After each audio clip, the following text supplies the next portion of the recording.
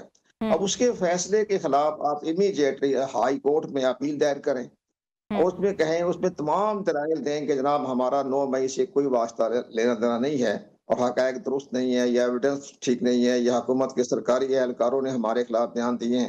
یہ ساری باتیں تو پھر عدلیہ فیصلہ کرتی ہے. عدلیہ میں ہوتے ہیں 5 ججوں پر مشتمل ایک کورٹ بیٹھتی ہے. تو یہاں ایک سیشن جج ہے تو وہ اپنے فیصلہ امیڈیٹلی ہائی کورٹ جائیں. اب اگر ہائی کورٹ مطمئن ہو جاتی ہے تو پھر ان کو سزا معطل کر دیتی ہے تو پھر الیکشن کمیشن آف پاکستان جو ہے ان کا اپنا آرڈر واپس لے لے گا. اسی طرح یہ جو الیکشن ہونے ہیں آپ کے بائی الیکشن ضمنی انتخابات، یہ 50 دن کے اندر اندر ہونے لازمی ہوتے ہیں. 50 دن بڑا عرصہ ہوتا ہے. اس عرصے میں وہ اپنا ہائی کورٹ ہے، ہائی کورٹ سے اگر اپیل کی نامنظور ہو جاتی ہے تو اس سے بڑا ادارہ جو ہے بڑا سپریم کورٹ آف پاکستان ہے، تو وہاں اپیل کریں.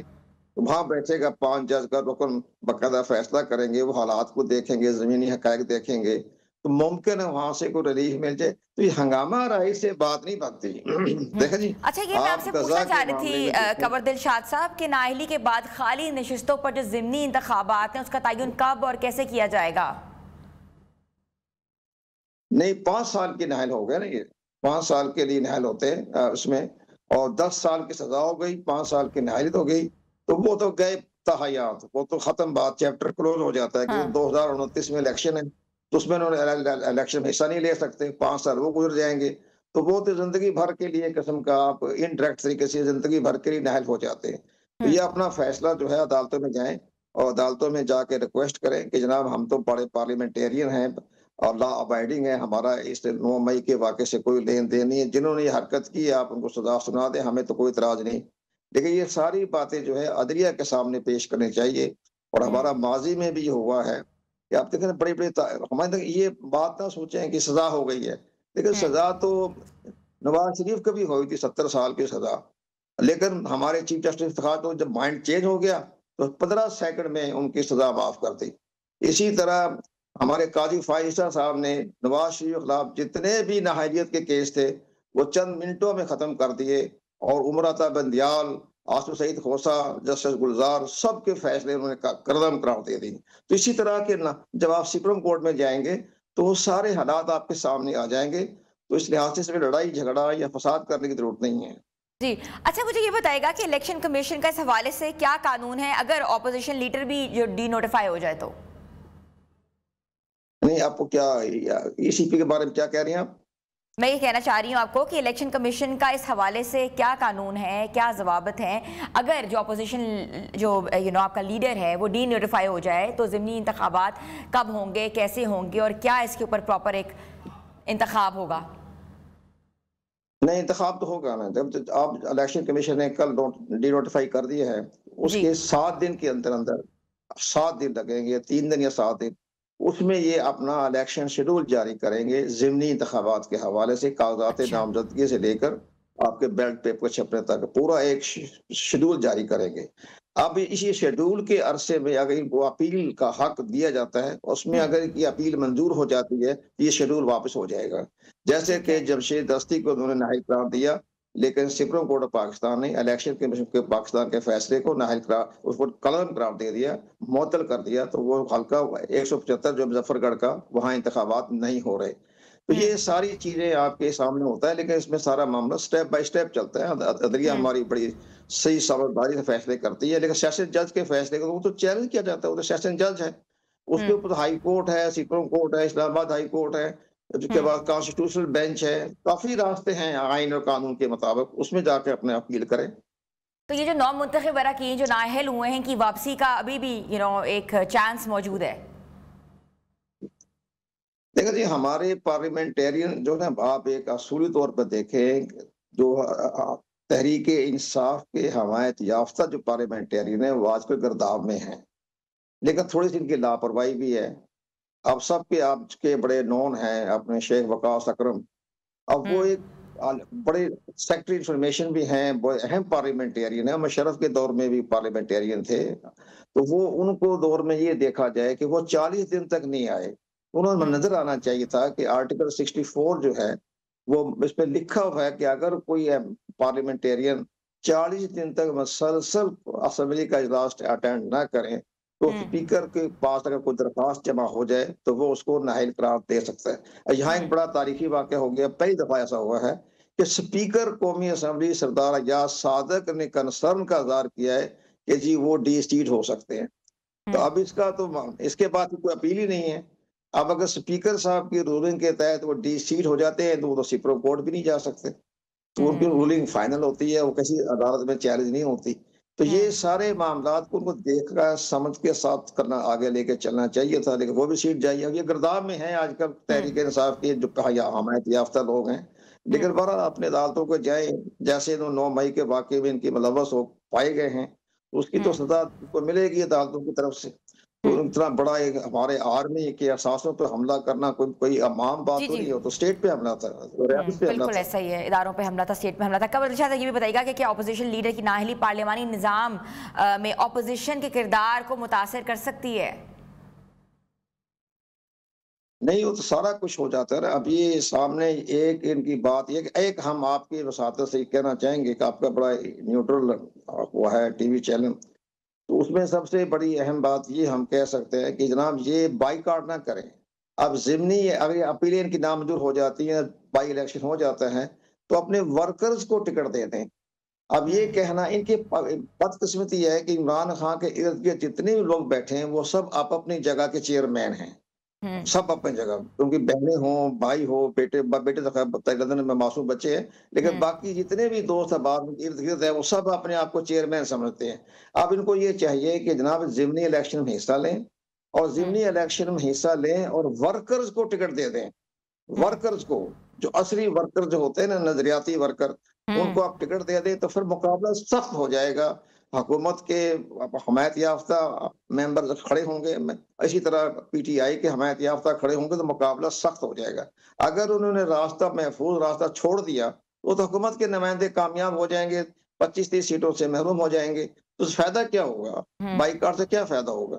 آپ الیکشن میں حصہ لیں، مقابلہ کریں، میڈیا میں بھی آئے گا، پریس میں بھی آئے گا، اپنا پوائنٹ آف ویو بھی آئے گا، اس سے فائدہ پہنچتا ہے۔ ورکرز خوش ہوں گے کہ ہمیں ٹکٹ مل گیا۔ آپ اپنے وکلا نہ دیں، وکلا کبھی سیاستدار فائق قائد اعظم کے اور کوئی وکیل جو ہے وہ سیاست میں کوئی رول نہیں ہوگا۔ سب سے رول جو ہوتا ہے وہ سیاستدان کا ہوتا ہے، تو سیاست ورکر کا ہوتا ہے۔ تو ورکر جو ہوتے ہیں وہ اس میں آگے بڑھیں، حصہ لیں، ضمنی الیکشن میں حصہ لیں، حکومت کو ٹف ٹائم دیں۔ اچھا، قمر شاہ صاحب بالکل آپ نے بتایا، بڑی اچھی بات کی کہ ورکر کو ٹکٹ دیں۔ ورکر جو ہوتا ہے وہ جو کہتے ہیں نا کہ سن آف دا سوئل ہے، جس نے بہت محنت کی ہوتی ہے پارٹی کے لیے۔ بالکل آپ صحیح کہہ رہے ہیں۔ اچھا، آپ کی رائے میں 9 مئی کے واقعات جڑی یہ جو سزائیں ہیں اور نااہلیاں ہیں، پاکستان کے سیاسی ماحول کو کس حد تک مزید تقسیم کر سکتی ہیں؟ پاکستان کے حد تک تو بڑے مسائل ہیں ہمارے، بہت زیادہ اس میں آئین میں بھی، قانون میں بھی، انتخابی معاملات میں بھی بہت اصلاحات کی ضرورت ہے، لیکن ہم اصلاحات کرتے ہیں ذاتی مفادات کے تحت۔ اسٹیٹ کے مفادات میں ہماری آج تک کوئی اصلاحات نہیں ہوئی ہیں۔ تو یہ ساری چیزیں جو آپ کے سامنے پیش ہو رہی ہیں، بڑے بڑے لوگ آئے ہیں، حکومت میں بھی آئے ہیں، تو ان کو اپنے اصلاحات کریں۔ اب یہ جو آپ کے سامنے رہے ہیں کہ یہ زیادہ خوشیاں نہ منائیں، 27ویں امینڈمنٹ میں ان کی ساری خوشیاں جو ہے نا ختم ہو جائیں گی حکمران جماعت کی۔ 27ویں امینڈمنٹ میں بڑی اہم ترمیمیں آ رہی ہیں، اس ترمیمیں میں یہ آ جائے گی، ہاں بہت ترمیمیں آئے گی، سسٹم میں بھی آنچ آئے گا، سسٹم پہ بھی غور و خوض کیا جائے گا۔ عدلیہ کے سننے میں آ رہا ہے کہ عدلیہ کے ججوں کی بھی جو ہے وہ میعاد بڑھائی جا رہی ہے، 2 سال یا 3 سال۔ اس طرح ممکن ہے کہ چیف الیکشن کمیشن کی میعاد جو ہے وہ آرٹیکل 213 میں ترمیم کر کے ان کو بھی 5 سال، مزید 5 سال کے لیے جو ہے وہ مل جائے، اس کی توسیع ہو جائے، ایکسٹینشن ہو جائے۔ یہ ساری باتیں 27ویں امینڈمنٹ میں آئی ہیں، ہاں 27ویں امینڈمنٹ میں آئے گی۔ تو یہ کو تو پتہ چل جائے گا جو 27ویں امینڈمنٹ میں آئے گی، اور بہت سی چیزیں بھی آئیں گی کہ تاکہ لوکل گورنمنٹ کے حوالے سے بھی آئے گی، بلدیاتی انتخابات کے حوالے سے بھی آئے گی، سب چیزیں اس پر بڑی اہم چیزیں آنے والی ہیں۔